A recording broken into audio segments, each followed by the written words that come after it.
Hi there, this is Dave Horton, the creator of Jambonz, the open source CPaaS for service providers. And this is the second in a series of short videos about new features that we've added to Jambonz in release 0.7.0. In this episode, we're going to look at Subspace integration, which is a pretty cool new feature for two reasons. The first is that it was developed by a community member, Dan Jenkins. That's Dan Jenkins of Nimble Ape, also of ComCon, the fantastic open source conference he puts on every year, and also of Broadcaster VC, an exciting new platform that he's come out with.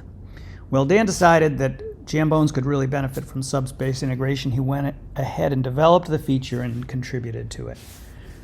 Now, if you're not familiar with Subspace, they're a company that has built a real-time network overlay on top of the internet. And you can go to their website and learn a lot about it.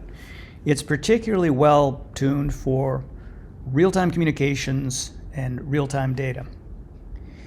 In the case of Jambonz, if you've got users distributed throughout the world, Subspace is a great network to use to transmit their traffic to Jambonz, and that's what we're going to do today.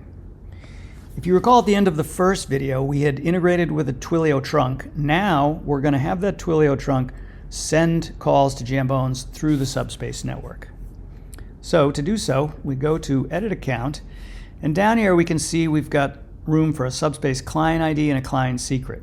When you sign up for Subspace, you'll get essentially an API keys that consist of a client ID and a client secret. So we go ahead and we put those in and save them. Now when we save them, we haven't really done anything other than update the database, the Jambonz database. So we want to come back in and click Enable. So now when we enable it, we're basically going to create on Subspace what they call a SIP teleport. You can think of it like a pipe through which calls and media are going to be transmitted. One end of the pipe, the far end of the pipe, will be very close to your users, wherever they are. The other end of the pipe, the near end of the pipe, is going to drop the data off right at the doorstep of Jambonz.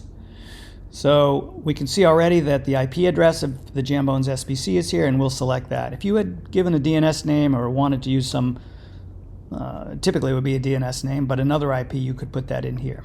I'm going to go with the IP of the SBC. We click it, and we've enabled Subspace. So now what's happened is we've created this pipe, this SIP teleport, and we can see that Subspace has given us two IPs and ports.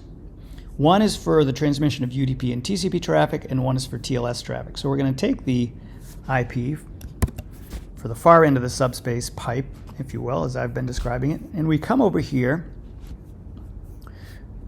and I'm going to just delete the IP I had before, and I'm going to tell Twilio instead to send it through to this Subspace IP and port.